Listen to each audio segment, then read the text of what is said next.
تمام قسم کی تعریفات،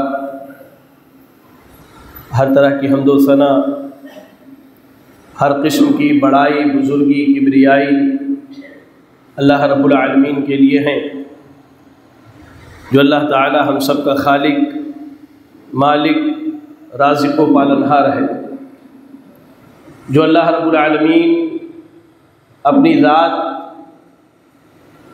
اپنی اسماء و صفات اور اپنی تمام تر عبادات میں یکتا ہے، اکیلا ہے، تنہا ہے۔ درود و سلام اللہ رب العالمین کے بھیجے ہوئے تمام نبیوں اور رسولوں پر، بالخصوص ہم سب کے امام اعظم، امام کائنات، رحمت للعالمین جناب محمد رسول اللہ صلی اللہ علیہ وسلم۔ اللہم صلی علی محمد وعلی آل محمد کما صلیت علی ابراہیم وعلی آل ابراہیم انکا حمید مجید۔ اللہم بارک علی محمد وعلی آل محمد کما بارکت علی ابراہیم وعلی آل ابراہیم انکا حمید مجید۔ قابل قدر بزرگ حضرات، نوجوان ساتھیوں اور میری اسلامی ماؤں اور بہنوں، اس سے پہلے جب میں نے آپ کے سامنے خطبہ جمعہ رکھا تو ہم نے سیرت رسول صلی اللہ علیہ وسلم کے حوالے سے محمد سا کوئی نہیں صلی اللہ علیہ وسلم، اس موضوع پر نبی صلی اللہ علیہ وسلم کی پیدائش سے لے کر آپ کے نبی بنائے جانے سے پہلے آپ کو نبوت و رسالت دیے جانے سے پہلے کے حالات پر روشنی ڈالی۔ آج بھی سیرت الرسول کے بعد حصوں پر آپ کے سامنے روشنی ڈالی جائے گی، جن میں سب سے پہلا عنوان ہے کہ اللہ کے نبی کو جب اللہ نے نبوت اور رسالت دی تو اس زمانے میں زمین پر اللہ کی عبادت نام نہاد تھی اور اکثریت شرک کا شکار ہو چکی تھی۔ آپ جب اسلامی تاریخ پڑھیں گے تو آپ کو معلوم ہوگا کہ اس دور میں زمین پر الا من رحم ربی دو ہی طرح کے افکار و خیالات کے لوگ پائے جاتے تھے۔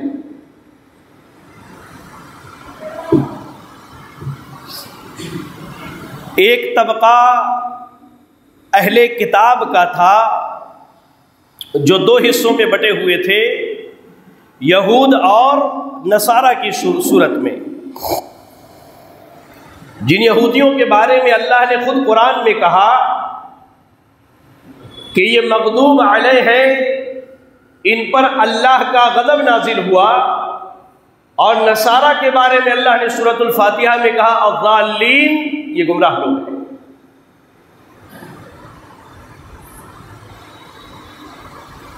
یہ تو پہلا طبقہ اہل کتاب کا ہے، اور دوسرا طبقہ زندیق قسم کے لوگ جن کے یہاں کوئی کتاب نہ تھی، کوئی آسمانی دین اور مذہب ان کے پاس نہ تھا، اور مکہ کے مشرکین جو اپنے آپ کو ابراہیم علیہ السلام کے دین پر ہونے کے دعوے دار تھے، لیکن اس کے باوجود یہ شرک میں اور بت پرستی میں بہت بری طرح سے گھر چکی تھی۔ تو پتہ یہ چلا کہ نبی کو نبی بنائے جانے سے پہلے زمین پر اللہ کی عبادت نہ کے برابر کی جا رہی تھی، اور یہ دنیا شرک سے، بت پرستی سے، انسانوں کی عبادت سے، اللہ کے بندوں کی پرستش سے بھر چکی تھی۔ تو اللہ رب العالمین اپنی رحمت کو نازل کرنے کا ارادہ کرتا ہے۔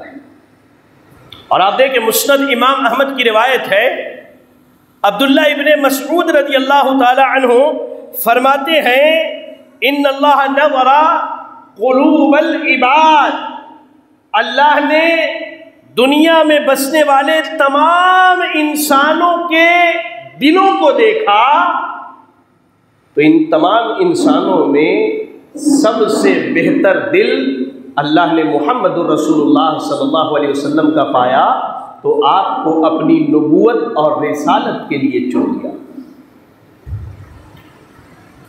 زمین شرک سے بھری ہوئی تھی، اللہ تعالیٰ انسانیت پر غضبناک تھا، تو اللہ نے اپنی رحمت کے نزول کا ارادہ کیا، تو بندوں کے دلوں کو دیکھا، ان دلوں میں سب سے بہترین دل محمد الرسول اللہ صلی اللہ علیہ وسلم کا پایا، تو اللہ تعالیٰ نے آپ کے دل کو چنا اور آپ کی شخصیت کا اللہ نے انتخاب کیا تاکہ آپ کو نبی بنایا جائے، آپ کو رسول بنایا جائے، اللہ کا آخری کلام آپ کو دیا جائے اور آپ کی امت کو آخری امت قرار دیا جائے۔ اس کے بعد اب اگر ہم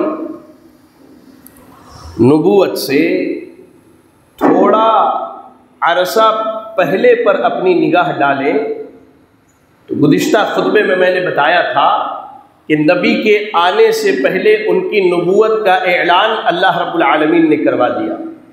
ایسے ہی اب نبی کی ذات کو کچھ نشانیاں ایسی دکھائی گئیں جو اس بات کی دلالت کرتی تھی کہ آنے والے دنوں میں اللہ آپ کو نبوت کے لیے چننے والا ہے۔ اس تعلق سے آپ پڑھیں، صحیح بخاری پڑھیں گے، حدیث نمبر 6982 پڑھیے آپ۔ ام المومنین عائشہ صدیقہ رضی اللہ تعالی عنہا اس حدیث کی راویہ ہیں۔ آپ بیان کرتی ہیں کہ اللہ کے نبی پر ابھی جبریل وحی لے کر نہ آئے تھے، اس سے کچھ عرصہ پہلے آپ کو سچے خواب آنے شروع ہو گئے۔ سچے خواب کیسے ہوتے تھے؟ آپ رات میں کوئی خواب دیکھتے، صبح ہوتی وہ خواب ہو بہو ویسے ہی پورا ہو جایا کرتا تھا۔ اور آپ کو معلوم ہونا چاہیے سچے خواب جو ہے یہ نبوت کے 40واں حصہ ہے۔ اب اگر آپ کوئی اچھا خواب دیکھتے ہیں تو ہر ایرے غیرے کو اپنا خواب نہ سنائیے، آپ وہ خواب اسے بتلائیے جو اس کی تعبیر جانتا ہے، جو اس خواب کے متعلق آپ کو خبر دے سکتا ہے۔ اور اگر کوئی برا خواب آئے تو بستر پر سے اٹھیے، اپنی کروٹ کو بدلیے اور اعوذ باللہ من الشیطان الرجیم 3 مرتبہ کہہ کر کے یا 1 مرتبہ کہہ کے بائیں طرف 3 مرتبہ تھو تھو ایسا کر لیجیے آپ اور کروٹ بدل کر کے سو جائیے۔ بہرحال نبی صلی اللہ علیہ وسلم کو ابتدا میں اچھے خواب آنے لگے، سچے خواب آنے لگے۔ آپ رات کو جو خواب دیکھتے صبح ہوتے ہی وہ خواب پورے ہو جایا کرتے تھے۔ اب اللہ کے نبی صلی اللہ علیہ وسلم کی طبیعت میں اللہ نے یہ بات ڈال دی کہ آپ تنہائی کو پسند کرنے لگے، آپ تنہائی کو پسند کرنے لگے۔ اب اسی تنہائی کی تلاش میں آپ غار حرا کی طرف پہنچے، غار حرا کی طرف جو مکہ میں جبل نور پر واقع ہے، جبل نور نامی پہاڑ پر جو غار واقع ہے، بہت زیادہ لمبا چوڑا غار نہیں ہے، بہت زیادہ لمبا چوڑا غار نہیں ہے، اس کی لمبائی چوڑائی تقریباً 2.5-3-4 میٹر کے درمیان ہی ہوگی۔ اللہ کے نبی اس غار میں جانے لگے۔ بعض محدثین لکھتے ہیں کہ اس غار میں جانے کی خاص وجہ یہ بھی تھی کہ آپ جہاں وہاں تنہائی میں اللہ کو یاد کیا کرتے تھے، وہ غار قدرتی طور پر آپ اگر چہرہ کریں تو قبلے کی طرف آتا ہے، یعنی وہاں سے خانہ کعبہ سیدھا دیکھا جا سکتا ہے۔ اور اللہ کے قدرت کے دوسرے منازل یعنی غار حرا پر جائیں تو آپ کو جدہ شہر میں واقع یہ سمندر بھی دکھائی دیتا ہے، یعنی اللہ کی بڑی بڑی نشانیاں اللہ کے نبی کے نگاہوں کے سامنے اس غار حرا میں ہوا کرتی تھی۔ آپ وہاں پر اچھا خاصا وقت گزارتے، اللہ رب العالمین کو یاد کرتے، اب وہ یاد کا طریقہ، وہ عبادت کا طریقہ کیا تھا، اللہ کے نبی نے ہمیں نہیں بتلایا ہے۔ آپ نے غار میں جو ہے خلوت نشینی اختیار کر لی، جسے علماء نے تحنث کہا ہے، تحنث، یا احادیث میں جس کے لیے لفظ تحنث استعمال ہوا ہے کہ آپ جو ہے غار میں تنہا رہنے لگے یہاں تک کہ آپ پر اللہ کی وحی آئی۔ ایسے ہی نبوت سے کچھ عرصہ پہلے اللہ کے نبی صلی اللہ علیہ وسلم خود فرماتے ہیں، اور جابر بن عبداللہ رضی اللہ تعالیٰ عنہ اس کے راوی ہیں، اور ایسے ہی کئی دوسرے صحابہ سے روایت ہے کہ اللہ کے نبی صلی اللہ علیہ وسلم فرماتے ہیں کہ نبی بنائے جانے سے پہلے آپ فرماتے ہیں کہ انی لأعرف حجرا بمکہ کان یسلم علی قبل ان ابعث انی لأعرفہ الآن۔ آپ کہتے ہیں کہ میں مکہ کی بستی میں کئی ایسے پتھروں کو جانتا ہوں میرے نبی بنائے جانے سے پہلے مجھ کو سلام کیا کرتے تھے۔ یہ نبوت سے پہلے کی بات ہو رہی ہے۔ غار حرا میں تنہائی اختیار کرنا، وہاں کئی رات، کئی مہینے، تقریباً اللہ کے نبی صلی اللہ علیہ وسلم 3 سال تک غار حرا میں رہتے تھے۔ 3 سال تک آپ کا آنا جانا تھا، اور ان 3 سال کے درمیان آپ جب راستوں سے گزرتے تو آپ کہتے کہ میں ان پتھروں کو آج بھی جانتا ہوں۔ آپ نبوت کے بعد کہہ رہے کہ میں ان پتھروں کو آج بھی جانتا ہوں جو مکے کے راستے پر جب میں چلا کرتا تھا تو وہ پتھر میرے نبی بنائے جانے سے پہلے مجھے سلام کیا کرتے تھے۔ ایسے ہی ایک صحیح روایت کے الفاظ ہیں، آپ فرماتے ہیں نبوت سے پہلے سیدہ خدیجہ رضی اللہ تعالی عنہا سے کہ اے خدیجہ، مجھے کافی عرصے سے ایک نور اور ایک روشنی دکھائی دیتی ہے، ہاں اس سے کوئی آواز نہیں آتی، لیکن کبھی کبھی مجھے ایسا لگتا ہے کہ یہ میرا جنون بھی ہو سکتا ہے، میرا وہم بھی ہو سکتا ہے۔ تو سیدہ خدیجہ اس دور میں انہیں کہا کرتی تھی ابشر، آپ کے لیے خوشخبری ہے، آپ کے لیے مبارکبادی ہے۔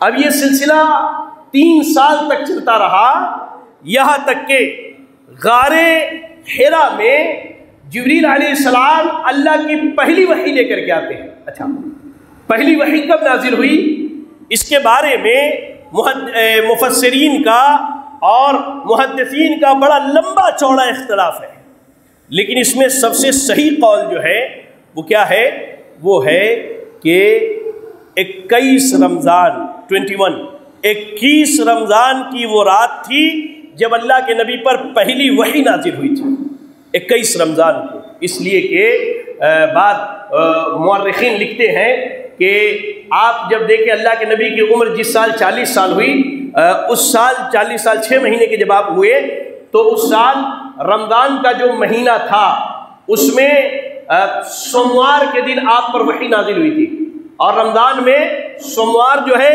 21 رمضان کو تھا اور 28 کو، اور اس سے پہلے غالباً 17 اور 7 غالباً کچھ ایسے ہی تاریخ ہے، تو اس میں 21 تاریخ جو ہے وہ سوموار کا دن تھا۔ تو اللہ کے نبی صلی اللہ علیہ وسلم پر پہلی وحی رمضان کی 21 تاریخ سوموار کے دن نازل ہوئی۔ کیوں؟ اس کی بڑی مضبوط دلیل ہے۔ آپ جب حدیث کی کتاب پڑھیں گے صحیح مسلم شریف، تو اس میں ابو قتادہ رضی اللہ تعالیٰ عنہ سے ایک روایت ہے، سیدنا ابو قتادہ کہتے ہیں کہ میں نے اللہ کے نبی سے پوچھا کہ آپ سوموار کے دن روزہ کیوں رکھتے ہیں؟ یہ صحیح مسلم شریف کی حدیث ہے، صحیح مسلم شریف کی حدیث نمبر آپ کو بتا دوں تو آپ کو آسانی ہوگی تلاش کرنے میں سمجھتا ہوں۔ صحیح مسلم کی یہ روایت ہے بہرحال۔ تو ابو قتادہ رضی اللہ تعالیٰ عنہ کہتے ہیں کہ اللہ کے نبی سے سوال کیا گیا سوموار کے روزے کے بارے میں، تو آپ نے کہا سوموار کے دن میں پیدا ہوا ہوں اس لیے میں روزہ رکھتا ہوں۔ آپ نے کیا کہا؟ میں سوموار کے دن، پیر کے دن پیدا ہوا ہوں اس لیے روزہ رکھتا ہوں، سوموار کے دن اللہ نے مجھے نبی بنایا اور سوموار ہی کے دن میرے اوپر اللہ کی طرف سے پہلی وحی آئی تھی اس لیے میں روزہ رکھتا ہوں۔ پتہ یہ چلا کہ اللہ کے نبی صلی اللہ علیہ وسلم پر وحی سوموار کے دن نازل ہوئی تھی غار حرا میں، وہ رمضان کی 21 تاریخ تھی، رمضان کی 21 تاریخ تھی۔ اور آپ کو معلوم ہونا چاہیے قرآن شب قدر میں نازل ہوا ہے، قرآن شب قدر میں تو شب قدر 21، 23، 25، 27 اور 29 ہوتی ہے، تو شب قدر کے اعتبار سے بھی سوموار کا دن 21 رمضان کو آتا ہے۔ تو مضبوط دلائل ہیں جو یہ بتلاتے ہیں کہ اللہ کے نبی پر پہلی وحی رمضان کی 21 تاریخ کو سوموار کے دن غار حرا میں نازل ہوئی تھی۔ جی ہاں، اب پہلی وحی کیا نازل ہوئی تھی ہم اور آپ جانتے ہیں، قرآن پڑھی، اللہ نے کیا کہا؟ اقرأ بسم ربک الذی خلق۔ اچھا، اب اس وحی کے نزول کا طریقہ بھی دیکھیے۔ اللہ کے نبی صلی اللہ علیہ وسلم اپنی زبانی خود بیان کرتے ہیں کہ میں غار حرا میں اللہ کی عبادت میں لگا ہوا تھا، یہاں تک کہ جبریل میرے پاس آئے۔ آنے کے بعد کہا کہ پڑھیے آپ۔ کیا کہا؟ اقرا، آپ پڑھیے۔ آپ نے کہا ما انا بقاری، مجھے پڑھنا نہیں آتا، میں پڑھنا نہیں جانتا ہوں۔ اللہ اکبر۔ جبریل علیہ السلام نے آپ کو پکڑا، دبوچا، سینے سے لگا کے زور سے دبایا، یہاں تک کہ ایسا دبایا جیسے آپ کپڑے کو نچوڑتے ہیں، بہت سختی سے دبایا۔ دبانے کے بعد کہا اقرا، پڑھیے۔ آپ نے کہا ما انا بقاری، میں پڑھنا نہیں جانتا، مجھے پڑھنا نہیں آتا۔ پھر دبایا، پھر کہا پڑھیے، تیسری مرتبہ دبایا، اور اس کے بعد قرآن کی آیتیں پڑھ کر کے سنائی، اقرا بسم ربک الذی خلق۔ اے نبی، پڑھیے اپنے رب کے نام سے جس نے آپ کو پیدا کیا، خلق الانسان من علق، انسان کو خون کے لتھڑے سے پیدا کیا۔ اقرا وربک الاکرم، پڑھیے، آپ کا رب بڑی عزتوں والا ہے۔ الذی علم بالقلم، جس نے قلم کے ذریعہ علم سکھایا۔ علم الانسان ما لم یعلم، اور انسانوں کو ان چیزوں کا علم دیا جو انسان نہیں جانتا تھا۔ یہ قرآن کی سب سے پہلی وحی ہے جو نبی صلی اللہ علیہ وسلم پر نازل ہوئی۔ 30واں پارہ سورہ علق کی ابتدائی 5 آیتیں۔ حیرت کی بات ہے کہ جس قوم کی تربیت یا جس قوم پر پہلی وحی اللہ نے پڑھنے کے نام پر نازل کی، آج وہ قوم دنیا میں جہالت کی سب سے زیادہ شکار ہے۔ آپ نگاہ اٹھا کر کے اس ملک میں دیکھ لیجیے، مسلمانوں کی تعداد اگر 40 کروڑ ہے تو اس میں آپ کو ڈھنگ سے 10 کروڑ مسلمان پڑھے لکھے نہیں ملیں گے، ڈھنگ سے پڑھے لکھے۔ حیرت کی بات، اللہ نے ہمیں سب سے پہلے حکم دیا اقرا، پڑھو۔ آج جہالت ہمارے یہاں عروج بام پر ہے، اور جہالت کا تو وہ ننگا ناچ ہے کہ اللہ اکبر، لوگوں نے شرک کو دین اور بدعت کو سنت سمجھ لیا ہے۔ اللہ اکبر، جہالت کا وہ ننگا ناچ ہے ہمارے یہاں۔ اللہ ہماری اور آپ کی حفاظت فرمائے ایسی جہالت سے۔ آج لوگوں نے دین کو اتنا حقیر سمجھ لیا ہے کہ دین کا نام لے کر کوئی کچھ بھی کہہ دے، آج مسلمان اسے دین سمجھ کر کے بیٹھا ہوا ہے، جبکہ معلوم ہونا چاہیے کہ دین کسی کے باپ کی جاگیر نہیں ہے۔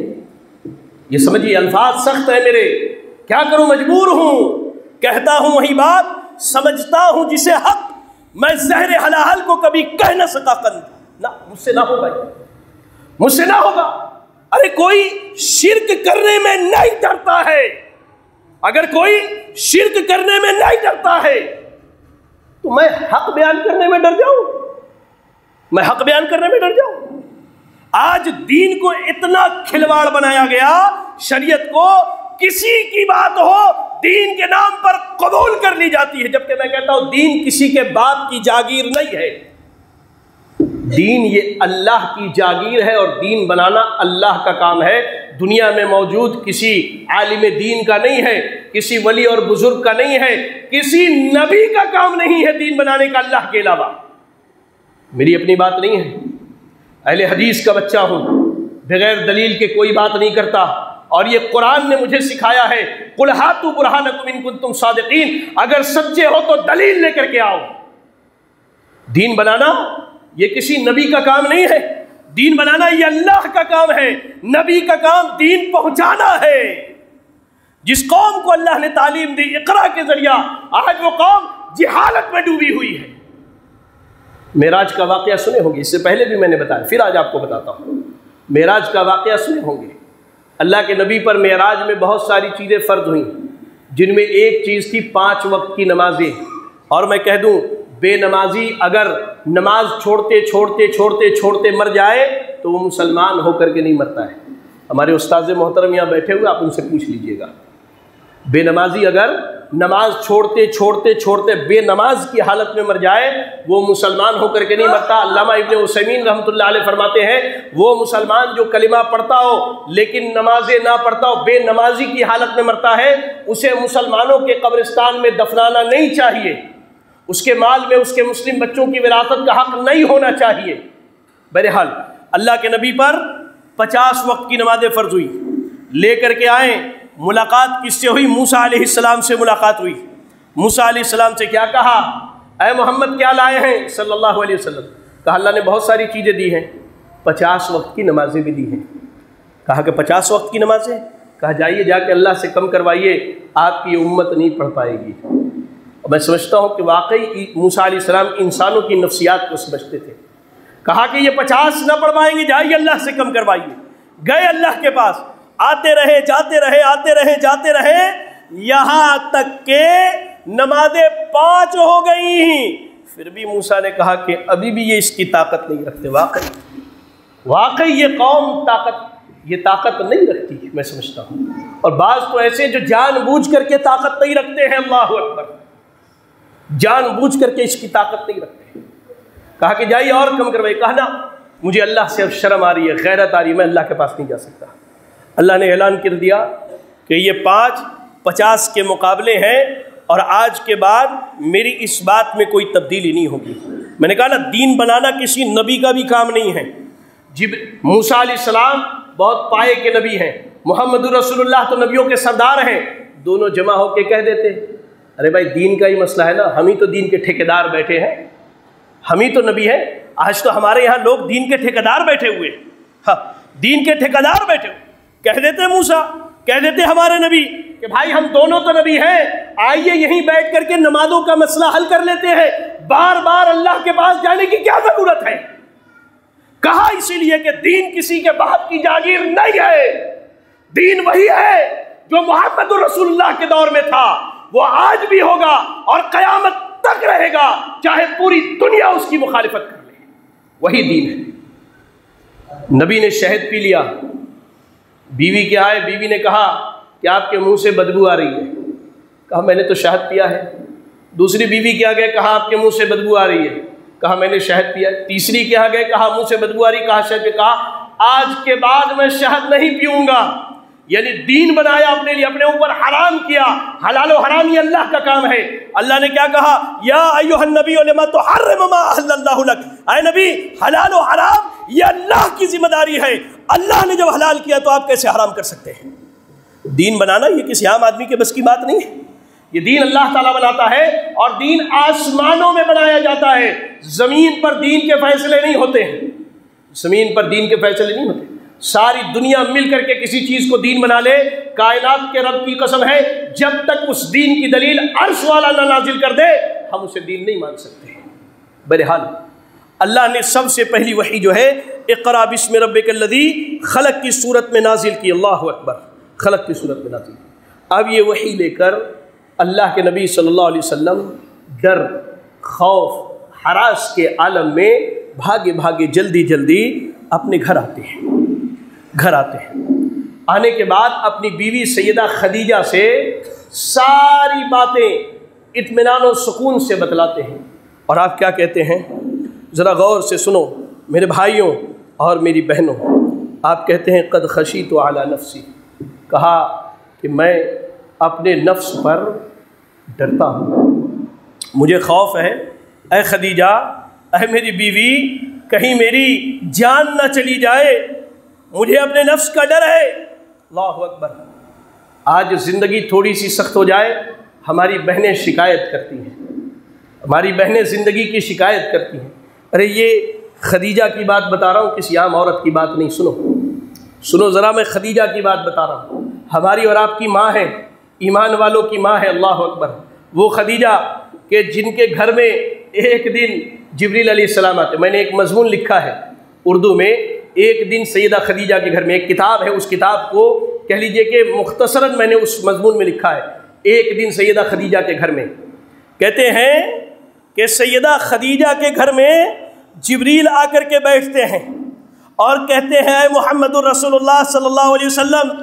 وہ سامنے سے خدیجہ آ رہی ہیں، ان کے ہاتھ میں کھانے کا ایک پیالہ یا پینے کی کوئی چیز ہے. جب وہ آئے تو خدیجہ کو کہنا کہ عرش والے رب نے خدیجہ کو سلام بھیجا ہے. کہا عرش والے رب نے خدیجہ کو سلام بھیجا ہے، اور فرشتوں کے سردار جبرائیل بھی خدیجہ کو سلام کرتے ہیں. اللہ اکبر. میں اس خدیجہ، اس خاتون کی بات کر رہی ہوں، میں اس خاتون کی بات کر رہا ہوں جس کے لیے عرش والے کا سلام اس فرش پر آیا کرتا تھا، اس فرش پر آیا کرتا تھا. آج بہن بیٹیوں کے عزت کا، پردے کا، ان کی عصمت کی حفاظت کا کیا ماحول ہے آپ مجھ سے بہتر جانتے ہیں. اللہ نے مجھے آنکھیں دی ہیں تو آپ کی آنکھیں بھی سلامت رکھی ہیں اللہ تعالیٰ نے. اللہ نے اگر مجھے دل دیا ہے فکر کرنے کے لیے تو آپ کے دل بھی غور و فکر کرنے والے ہیں کہ بہن بیٹیوں کی عزتیں کہاں جا رہی ہیں اور کیا ماحول بنا پڑا ہے ہمارے سماج کے اندر. بہرحال سیدہ خدیجہ اللہ کے نبی کی سب سے چہیتی بیوی. جب اللہ کے نبی نے کہا انی قد خشیت علی نفسی، خدیجہ مجھے لگتا ہے کہ میں ہلاک ہو جاؤں گا، تو ان کی بیوی کہتی ہے ابشر، اے میرے شوہر خوش ہو جائیے، فواللہ لا یخزیک اللہ ابدا، اللہ تعالیٰ آپ کو کبھی ذلیل و رسوا نہ کرے گا.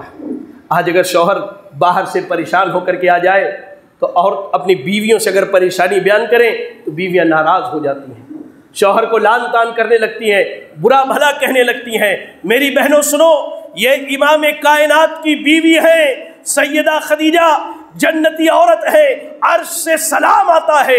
شوہر نے پریشانی بیان کی، شوہر کو ڈانٹا نہیں، ڈپٹا نہیں، شوہر کے ساتھ بدتمیزی اور بدسلوکی نہ کی. کہا واللہ لا یخزیک اللہ ابدا، کہا ہے میرے شوہر اللہ آپ کو کبھی رسوا نہیں کرے گا، اس لیے کہ انک لتصل الرحم، آپ تو رشتہ داریوں کو جوڑتے ہیں، تصدق الحدیث، سچی بات کرتے ہیں، بوجھ اٹھانے والوں کا بوجھ اٹھانے میں مدد کرتے ہیں، مہمانوں کی خاطرداری کرتے ہیں، اور اگر کوئی حق پر ہو، کمزور ہے، آپ اس کی مدد کرتے ہیں. اللہ کے نبی صلی اللہ علیہ وسلم کی یہ تعریف کیا انہوں نے. اس کے بعد مزید آپ کی تسلی کے لیے اپنے چچا زاد بھائی ورقہ بن نوفل کے پاس لے کر کے جاتی ہیں. صحیح بخاری کی روایت کے الفاظ ہیں. اللہ کے نبی جب ورقہ کے پاس پہنچے تو سیدہ خدیجہ کہتی ہیں اے میرے بھائی ذرا ان سے سنو میرے سرتاج میرے شوہر کو کیا پریشانی آئی ہے.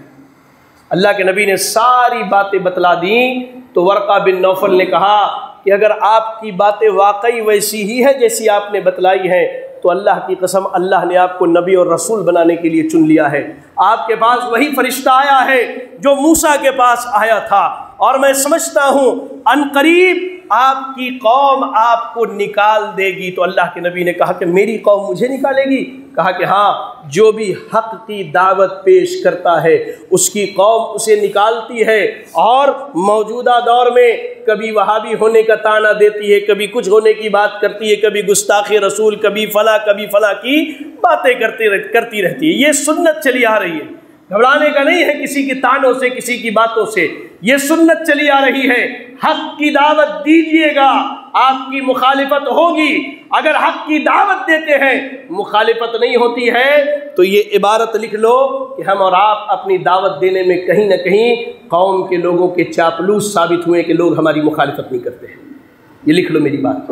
جو آدمی قوم میں چاپلوس ہوتا ہے نا، اس آدمی کی مخالفت نہیں ہوتی. کیوں؟ ہماری زبان میں وہ دولہے کا بھی بھائی ہوتا ہے اور دلہن کا بھی بھائی ہوتا ہے. ہماری زبان میں وہ دونوں ہوتا ہے. بات سمجھ میں آئی؟ بہرحال تو ورقہ بن نوفل سے اللہ کے نبی ان باتوں کو سننے کے بعد مطمئن ہو کر کے گھر آ گئے. حافظ ابن حجر العسقلانی رحمۃ اللہ علیہ فرماتے ہیں کہ کچھ دن تک اللہ کے نبی پر وحی کا سلسلہ بند کر دیا گیا. یعنی پہلی وحی نازل ہوئی، آپ پر اب وحی کا سلسلہ بند ہو گیا، اللہ کی کوئی وحی نہیں آ رہی تھی۔ کیوں؟ آپ خود فرماتے ہیں حافظ ابن حجر العسقلانی رحمۃ اللہ علیہ، کیونکہ پہلی بار جو وحی آئی تھی، اب ایک انسان کے پاس اچانک کوئی فرشتہ آئے، دبوچے، پڑھائے اور چلا جائے تو پریشان ہوگا۔ اللہ کے نبی صلی اللہ علیہ وسلم کچھ دنوں تک بڑے پریشان تھے، یہاں تک کہ ایک دن آپ مکے کی بستی میں چل رہے تھے تو آسمان سے آواز آئی، آپ نے اپنی نگاہ اٹھا کر کے دیکھا تو جبریل علیہ السلام زمین و آسمان کے درمیان کرسی لگائے بیٹھے ہیں۔ اللہ کے نبی کو پھر سے دہشت ہوئی، آپ وہاں سے بھاگے اپنے گھر آئے اور کہا زملونی، مجھے چادر اڑا دو، مجھے چادر اڑا دو۔ آپ گھر آئے، آپ کو چادر اڑا دیا گیا۔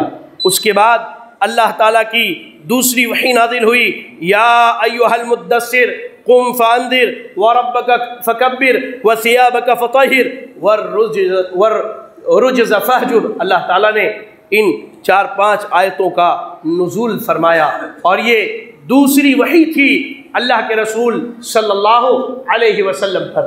جب یہ وحی نازل ہو گئی، اور میں یہاں بتا دوں اللہ تعالیٰ اپنے نبیوں پر تقریباً 5-6 طرح سے وحی نازل فرماتا ہے۔ کہہ لیجئے وحی جو اللہ کی آتی ہے اس کی 5-6 قسمیں ہیں۔ ان میں پہلی قسم کیا ہے؟ نبی کو سچے خواب دکھائے جاتے ہیں، یہ پہلی قسم ہے۔ دوسری قسم ہے فرشتہ انسانی شکل میں آ کر کے اللہ کی وحی نازل کرتا ہے، جیسے حدیث جبریل میں جبریل علیہ السلام ایک انسان کی شکل میں آئے تھے۔ اچھا، تیسری صورت نبی کو گھنٹی کی، بجنے کی یا سرسراہٹ کی آواز سنائی دیتی ہے، اور یہ معاملہ وحی میں سب سے سخت ہوتا ہے۔ اللہ کے نبی صلی اللہ علیہ وسلم پر جب اس حالت میں وحی آتی تھی تو صحابہ کہتے ہیں کہ سردیوں کے دن ہوا کرتے تھے، اور جب وحی نازل ہوتی تھی تو اللہ کے نبی صلی اللہ علیہ وسلم پسینے سے بالکل سرابور ہو جایا کرتے تھے۔ آپ کے یہ قدم جو ہے، یہ ران مبارک اللہ کے نبی کا، یہ بالکل بھاری ہو جایا کرتا تھا۔ تو وحی کی ایک صورت یہ ہے، اور یہ سب سے سخت صورت ہے۔